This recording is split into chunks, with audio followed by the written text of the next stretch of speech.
Hello friends, welcome to my channel mobile repair trick. आज की इस वीडियो में हम मोबाइल हार्डवेयर ट्रेनिंग का लेसन 17 बना रहे हैं, जिसके अंदर हम बात करने वाले हैं व्हाट इज मॉसफेट। मॉसफेट क्या होता है और किस तरह से ये वर्क करता है, इसके ऊपर हम इस वीडियो में डिटेल में बात करने वाले हैं। सब्सक्राइब कीजिए हमारे यूट्यूब चैनल को और बेल आइकन को प्रेस कीजिए हमारे लेटेस्ट वीडियो के नोटिफिकेशन के लिए। देखिए फ्रेंड्स, इससे पहले हमने लेसन 16 के अंदर ट्रांजिस्टर के ऊपर बात करी थी कि ट्रांजिस्टर क्या होता है और किस तरह से वर्क करता है, और जिसमें हमने ट्रांजिस्टर के टाइप्स के ऊपर भी बात करी थी कि ट्रांजिस्टर कितने टाइप्स के होते हैं, जिसमें से जो हमने लेसन 16 के अंदर बीजेटी ट्रांजिस्टर मतलब बायोपोलर जंक्शन ट्रांजिस्टर के पीएनपी और एनपीएन के ऊपर बात करी थी, और मॉसफेट जिसके ऊपर हम इस वीडियो में बात करने वाले हैं, ये भी एक ट्रांजिस्टर ही होता है।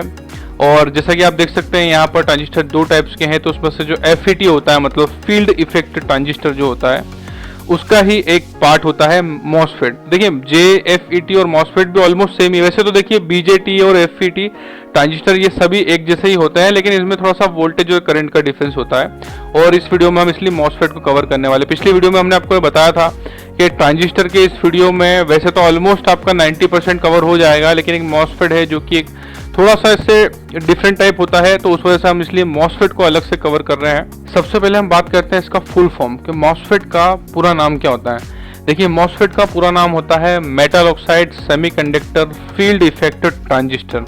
अब हम बात करेंगे वर्किंग ऑफ मॉसफेट, मतलब मॉसफेट का क्या काम होता है। देखिए जैसे हमारा जो ट्रांजिस्टर होता है उसका भी मेनली काम जो होता था वो एम्पलीफाइंग, स्विचिंग, रेगुलेटिंग, मॉड्यूलेटिंग, डीमॉड्यूलेटिंग, इस तरह से हमारा ट्रांजिस्टर का हम यूज करते थे। और देखिए ट्रांजिस्टर जो होता है वो एक करंट बेस्ड सेमीकंडक्टर होता है, और जो मॉसफेट होता है वो वोल्टेज बेस्ड सेमीकंडक्टर होता है। मतलब कि ट्रांजिस्टर को हम करंट बेस में यूज करते हैं, जैसे कि उसके बेस पर हम करंट के थ्रू जो करंट होता था हमारा एमीटर और कलेक्टर पे उसको कंट्रोल करते थे, रेगुलेट करते थे, मतलब स्विचिंग और रेगुलेटिंग करते थे। लेकिन जो हमारा मॉसफेट होता है, मॉसफेट वो वोल्टेज बेस होता है, मतलब इसे हाई करंट में यूज किया जाता है। और आप देख सकते हैं इसका ज़्यादातर यूज जो होता है वो पावर मैनेजमेंट, स्विचिंग, रेगुलेटिंग, और जो डीसी एसएमपीएस होते हैं हमारे कंप्यूटर के, जो इन्वर्टर होते हैं और जो वेल्डिंग मशीन्स होती है उनके अंदर इस मॉसफेट का यूज किया जाता है, क्योंकि ये हाई वोल्टेज पर चलता है। और जो हमारे ट्रांजिस्टर्स होते हैं वो लो वोल्टेज पर और सिग्नल्स पर, जैसे हमारे मोबाइल में जो नेटवर्क सिग्नल्स होते हैं या वाईफाई है, मतलब कि इससे ज़्यादातर जो होता है वो सिग्नल्स के उसमें है। जैसे ऑडियो में हमारा एम्पलीफिकेशन का जो ऑडियो सेक्शन होता है वहाँ पर इसका यूज ज़्यादा किया जाता है, जहाँ पर करंट कम होता है। लेकिन जो मॉसफेट होता है उसे जहाँ पर ज़्यादा वोल्टेज का यूज होता है, हाई वोल्टेज होता है, वहाँ पर इसे यूज किया जाता है। देखिए मॉसफेट दिखने में कुछ इस तरह से होते हैं। कुछ कुछ ट्रांजिस्टर जो होते हैं वो मॉसफेट जैसे, मतलब मॉसफेट और ट्रांजिस्टर कुछ कुछ देखने में एक जैसे होते हैं। अगर आपको स्कीमेटिक का और इलेक्ट्रॉनिक्स का अच्छा नॉलेज है तो आप देखते ही उसे पहचान सकते हैं, लेकिन फिर भी अगर हमें डाउट होता है तो हम मल्टीमीटर से उसे इजीली पहचान सकते हैं। अगर आपको याद हो तो इससे पहले की वीडियो में हमने बताया था ट्रांजिस्टर की जो 3 लेग्स होती है उसके अंदर एमीटर, कलेक्टर और बेस होता है, मतलब जिसमें एमीटर टू कलेक्टर वोल्टेज जाता है और बेस के थ्रू उसे स्विचिंग या रेगुलेटिंग किया जाता था। और ट्रांजिस्टर बेसिकली दो टाइप से होते थे, एनपीएन मतलब नेगेटिव पॉजिटिव नेगेटिव, और पीएनपी मतलब पॉजिटिव नेगेटिव पॉजिटिव। और एनपीएन में बेस के ऊपर करंट आता था जिससे हमारा कलेक्टर, एमीटर, स्विचिंग और रेगुलेटिंग होता था। वैसे ही पीएनपी में बेस पर नेगेटिव वोल्टेज आता था जिससे एमीटर और कलेक्टर की स्विचिंग और रेगुलेटिंग होती थी। लेकिन जो हमारा मॉसफेट होता है, मॉसफेट के अंदर आप देख सकते हैं यहाँ पर एन चैनल और पी चैनल होता है। ये भी देखिए ऑलमोस्ट ट्रांजिस्टर जैसा ही होता है, लेकिन यहाँ पर डिफरेंस ये होता है। सबसे पहले हम आपको इसमें एन चैनल को समझाएंगे।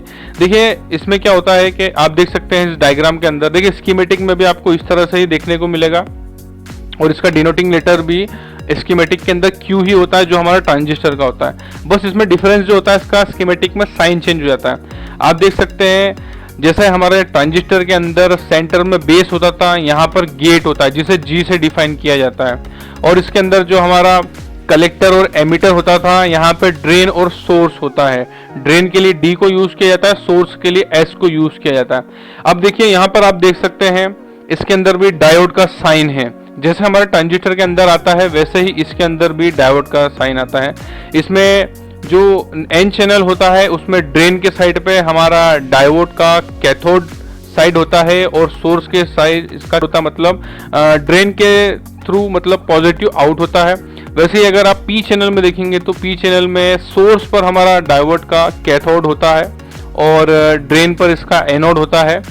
और यहाँ पर जो हमारा गेट होता है, जैसे ट्रांजिस्टर के अंदर बेस होता था वैसे इसके अंदर गेट होता है। तो जो एन चैनल होता है उसे पॉजिटिव वोल्टेज से करंट किया जाता है और जो पी चैनल होता है उसके अंदर नेगेटिव वोल्टेज से गेट को जो है ओपन या ऑफ किया जाता है। देखिए इसमें भी ऐसा ही होता है, जैसे हमारे ट्रांजिस्टर के अंदर बेस पर करंट देने से वो ऑन या ऑफ होता था और रेगुलेट करता था, वैसे ही हमारा जो मॉसफेट होता है उसके अंदर गेट पर वोल्टेज देने से, देखिए हमारा ट्रांजिस्टर और मॉसफेट में ये डिफरेंस होता है कि जो ट्रांजिस्टर होता है उसके बेस पर करंट दिया जाता है और जो हमारा मॉसफेट होता है उसका जो गेट होता है, मतलब जैसे उसमें बेस होता है इसमें गेट होता है, तो गेट पर हाई वोल्टेजेस दिए जाते हैं। तो इस वजह से जो मॉसफेट होता है उसे हाई वोल्टेजेस वाले सर्किट में यूज़ किया जाता है और जो हमारा ट्रांजिस्टर होता है उसे कम करंट वाले सर्किट में यूज़ किया जाता है, जैसे हमारे मोबाइल का जो नेटवर्क सेक्शन होता है या फिर जो छोटे मोटे पावर सेक्शन होते हैं वहीं पर ट्रांजिस्टर को यूज़ किया जाता है। और देखिए फ्रेंड, जितने भी जो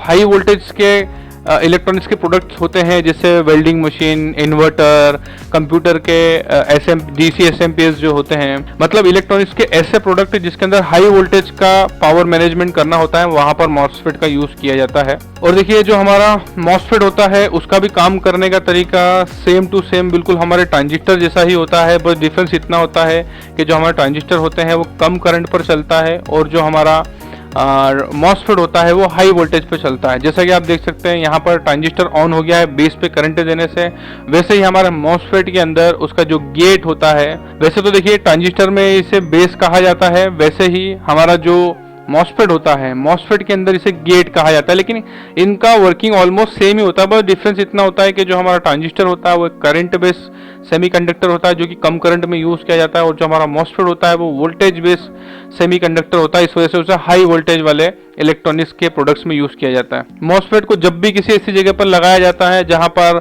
वोल्टेज ज्यादा होने की वजह से वो हीट होता है और उसकी हीट को कंट्रोल करने के लिए उसमें इस तरह के एल्यूमिनियम के हीट सिंक लगाए जाते हैं जिससे उसे जलने से बचाया जाता है, क्योंकि जितनी भी इसमें ओवर हीट जो होती है तो वो इस तरह से एल्यूमिनियम के जो ये हीट सिंक होती है वो ऑब्जर्व कर लेती है और आपको सभी को पता है कि एल्यूमिनियम जल्दी गर्म होता है और जल्दी ठंडा होता है, तो उस वजह से इसकी ये हीट को ऑब्जर्व करता है और उसे जलने से बचाता है। और इसलिए हम जहां पर भी मॉसफेट के ऊपर ज्यादा वोल्टेज आते हैं तो वहां पर इस तरह से हीट सिंक का यूज करते हैं। अब देखिए फ्रेंड्स, हम आपको मॉसफेट को समझाएंगे कि मॉसफेट किस तरह से काम करता है। और देखिए फ्रेंड्स, ज्यादातर सर्किट में एन चैनल को 90% यूज किया जाता है और जो पी चैनल होता है उसे 10% यूज किया जाता है, इसलिए सबसे पहले हम आपको एन चैनल के बारे में समझाएंगे। आप देख सकते हैं यहाँ पर हमने एन चैनल के आपको दो मॉसफेट बताए। देखिए मॉसफेट दोनों सेम है, बस एक में मॉसफेट ऑफ कंडीशन में है, एक में ऑन कंडीशन में। आप देख सकते हैं यहाँ पे जो इसका ड्रेन का पॉइंट होता है, ड्रेन और सोर्स के बीच में एक डायोड लगा होता है और आप सभी को पता है कि डायोड जो होता है वो कैथोड साइड से पॉजिटिव को आउट करता है। एग्जाम्पल के लिए अगर इस मॉसफेट के ऊपर जब वोल्टेज ड्रेन पर आता है तो वो सोर्स तक नहीं जा पाता है, लेकिन जब उसके गेट पर करंट दिया जाता है तब जो गेट होता है वो इन दोनों ही ड्रेन और जो सोर्स होता है दोनों को शॉर्ट कर देता है, जिस वजह से ड्रेन से करंट पास होकर के सोर्स पर चला जाता है। और सेम वैसे ही हमारे पी चैनल के अंदर इसका उल्टा होता है, इसमें जो हमारा डायोड होता है वो उल्टा लगा हुआ होता है, मतलब ड्रेन टू सोर्स लगा होता है, मतलब इसका डायोड का जो कैथोड साइड होता है वो सोर्स की तरफ होता है। तो जब भी कभी ऐसा होगा अगर यहाँ से वोल्टेज आता है तो वो यहाँ से पास नहीं हो पाएगा ड्रेन पर, क्योंकि ड्रेन पर जाने के लिए उसे गेट पर करंट की जरूरत होगी। जैसा कि आप देख सकते हैं अगर मॉसफेट के गेट पर करंट नहीं आता है तो वो ऑफ होता है, लेकिन जैसे ही मॉसफेट के गेट पर वोल्टेज आ जाता है तो यहाँ पर आप देख सकते हैं ये दोनों ड्रेन और सोर्स को शॉर्ट कर देता है। तो इस तरह से हमारा मॉसफेट ऑन और ऑफ होता है, जैसे हमारे ट्रांजिस्टर के बेस पर करंट आने से वो ऑन या ऑफ होता है। देखिए फ्रेंड्स, अगर आपको इससे पहले के लेसन 16 के अंदर ट्रांजिस्टर का कंसेप्ट क्लियर हो गया तो मॉसफेट को समझने में आपको बिल्कुल भी प्रॉब्लम नहीं आने वाली है, क्योंकि मॉसफेट और ट्रांजिस्टर ऑलमोस्ट सेम ही है। बस इसके अंदर डिफरेंस ये होता है कि ट्रांजिस्टर को कम करंट में यूज किया जाता है और जो मॉसफेट होता है उसे हाई वोल्टेजेस में यूज किया जाता है। और देखिए मॉसफेट को टेस्ट करने की वीडियो हम अलग बनाएंगे, उसमें हम मॉसफेट के अलग अलग टाइप्स को आपको लाइव मल्टीमीटर के थ्रू टेस्ट करके बताएंगे और उसी वीडियो में हम कुछ ट्रांजिस्टर को भी लेंगे और उसमें हम आपको ये भी बताएंगे कि किस तरह से पीसीबी पर इनको पहचाना जाता है और मल्टीमीटर के थ्रू इन्हें टेस्ट किया जाता है। तो फ्रेंड्स, उम्मीद करते हैं इस वीडियो में आपको मॉसफेट के बारे में काफ़ी जानकारी मिल गई होगी। अगर आपके मन में कोई डाउट्स है तो आप इस वीडियो पर कमेंट्स कीजिए, हम बिल्कुल उसका रिप्लाई करेंगे। और वीडियो अच्छा लगा हो तो लाइक कीजिए, हमारे चैनल को सब्सक्राइब कीजिए, क्योंकि हमारे व्यूअर्स के लिए हम इस तरह के नॉलेजेबल वीडियोस बनाते रहते हैं। Thanks for watching.